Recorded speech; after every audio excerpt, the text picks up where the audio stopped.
right, good morning, everybody. I'm on a lot earlier because I got a lot of stuff to do today, and I want to come on here to do the grief process webinar, and then I'll jump back off and do who's remarkable. So today we're going to talk about. Hold on, what's the topic?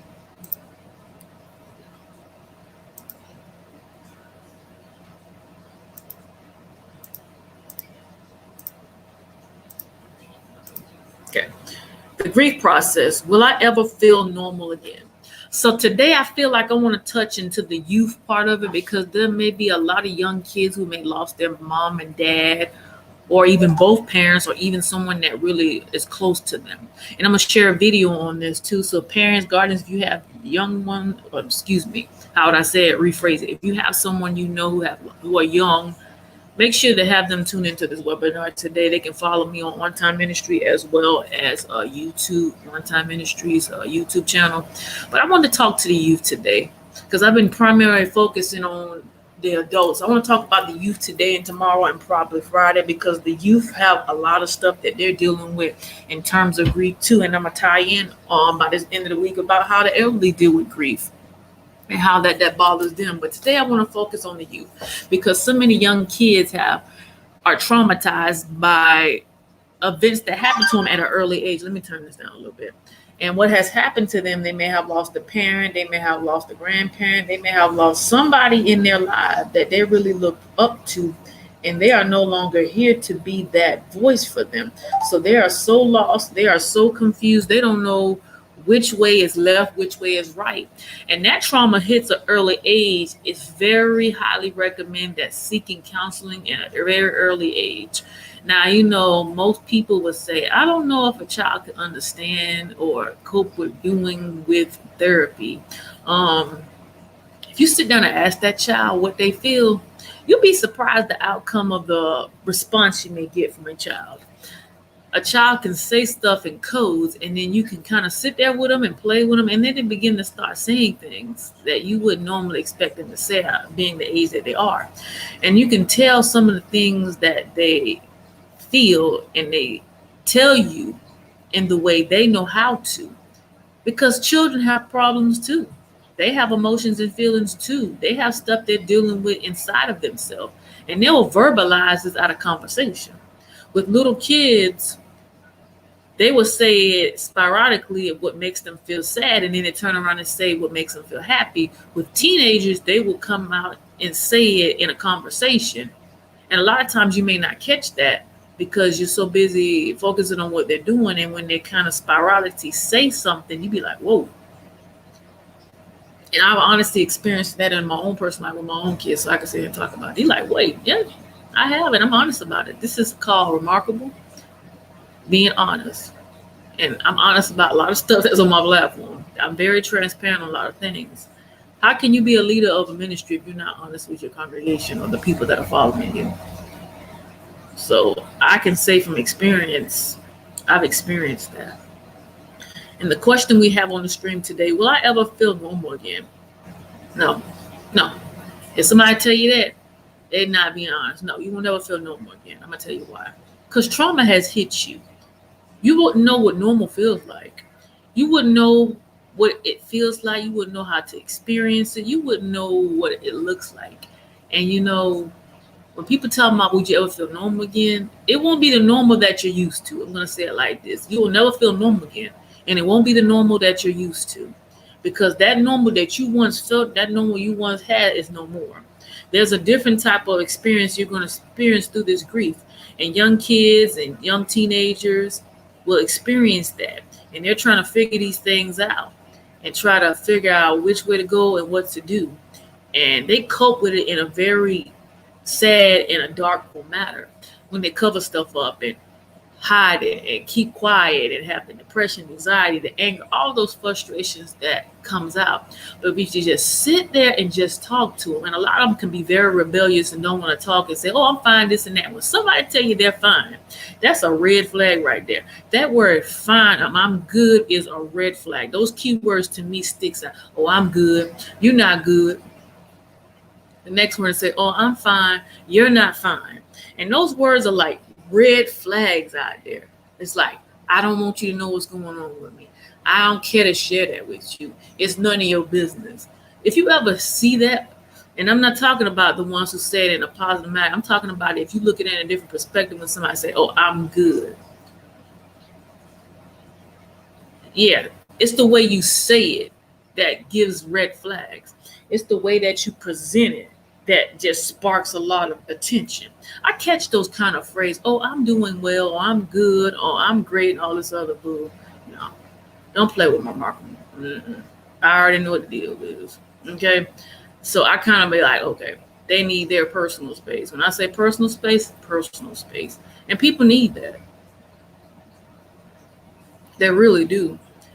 And with youth, we have to really listen to them because they throw out key words and they'll say stuff in a conversation. They can go from a joking mechanism to something completely serious, and they kind of slip it into the conversation unhandedly, and you don't even notice it.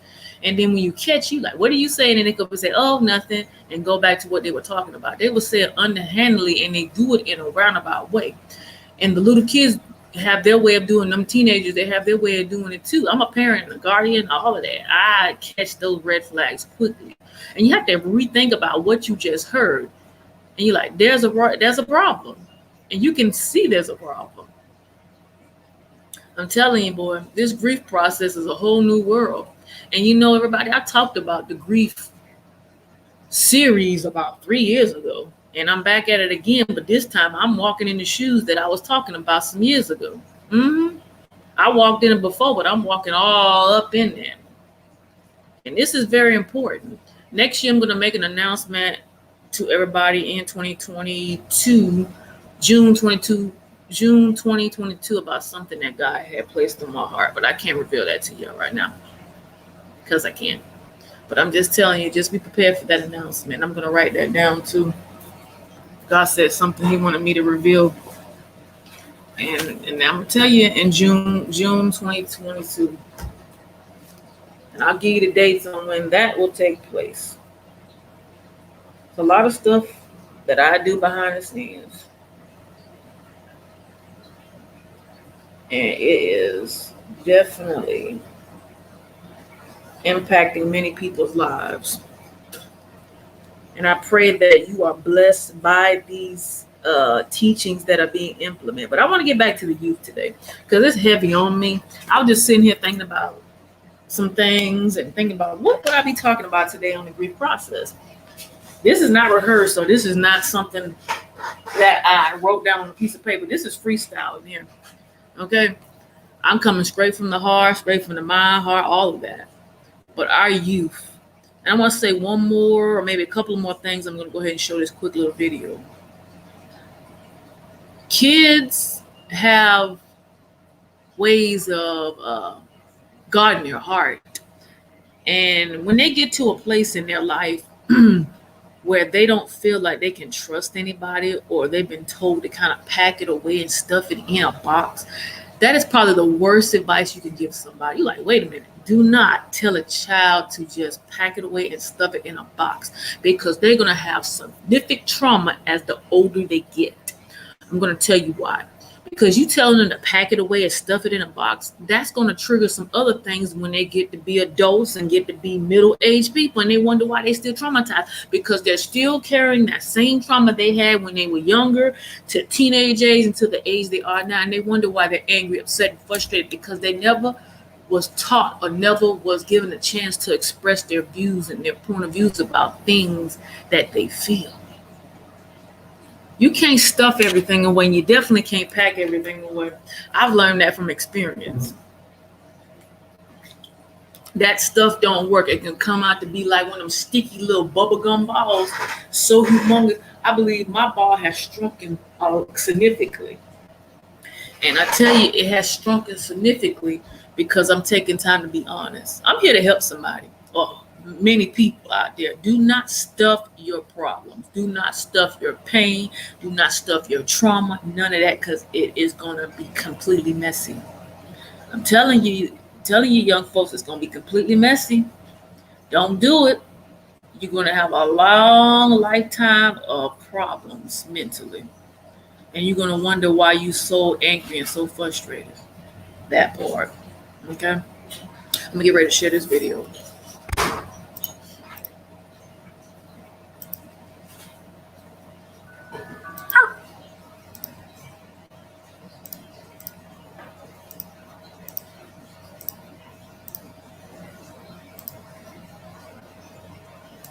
friends, my name is Nurse Alicia, and I'm going to talk to you about grief.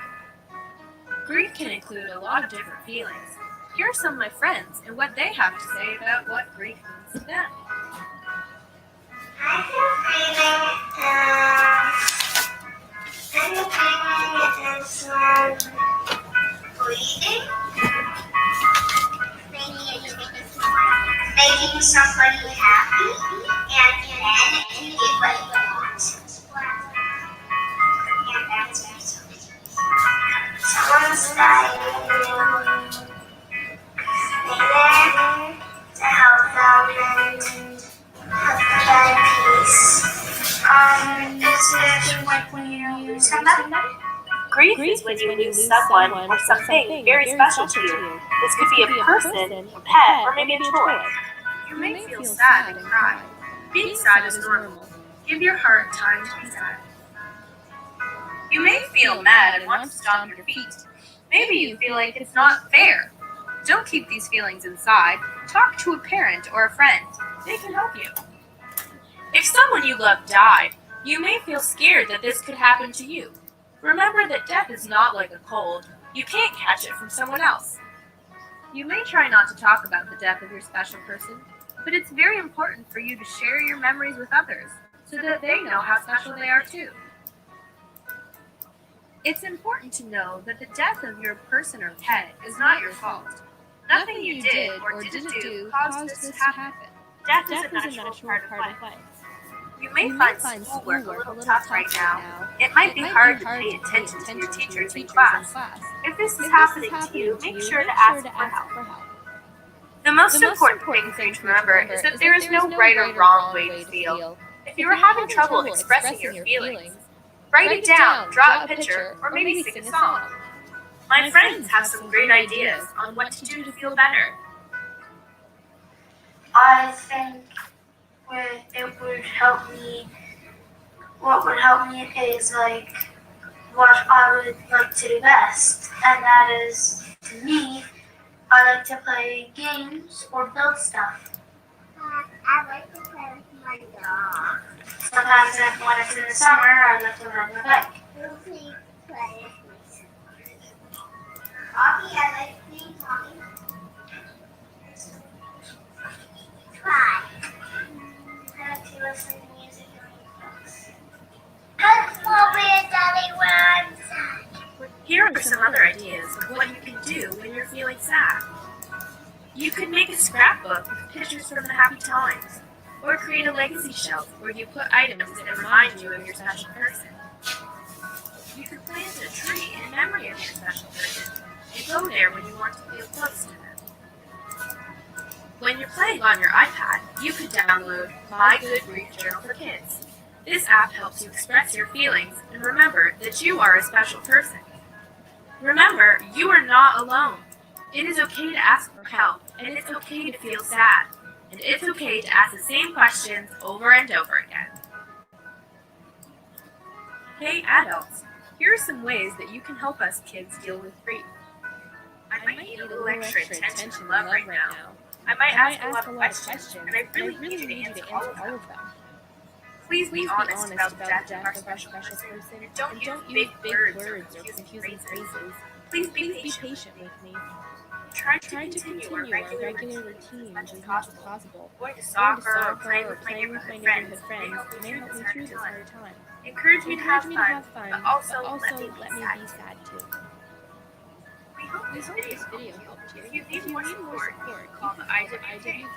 The bereavement coordinator is Pamela Beliveau. You can call her at 902-470-8942. Thanks for watching. All right, everybody. That video is very informative, and I wanted to share that with you. And I heard something in the video that I was not even aware of, that they have a grief journal app for kids.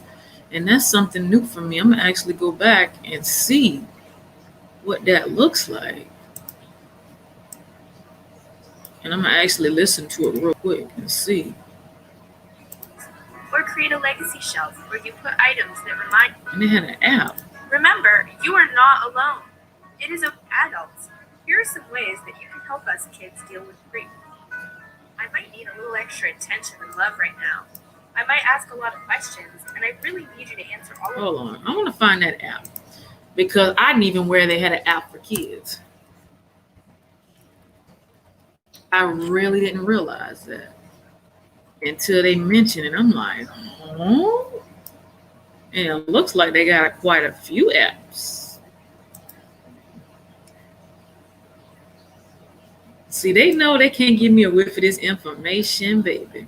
Because when I get it, baby, I'm going to share it. Because a lot of kids go through this and they're not aware that this is going on. I want to help the adults, the older, and the kids, and even the young ladies. And they have some information about how young teenagers deal with it. I'm going to find it too. So I'm going to go ahead and share this link with everybody. I'm going to post it in the comment. I'm going to take a look at it for you and see how it looks.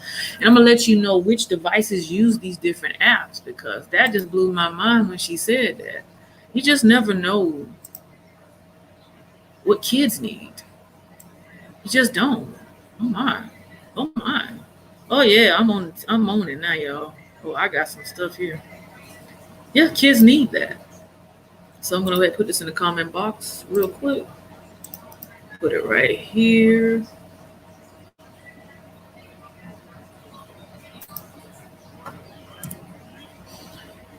Post it, and then I'm gonna go and see.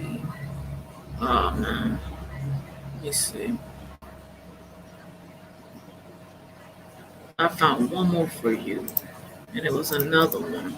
And I'm gonna check these out, because this is serious. Kids are going through this. And I'm gonna stay on this topic for a few more days and add how the older one cope with grief, because they're not dealing with it very well either. Like I talked about the mental state, I'm talking about that too. So I went ahead and share that in the comment section of this here, everybody. So I'm getting ready to log off. I will see you all tomorrow with the grief process at that same time. Have an amazing and wonderful Wednesday. Take care.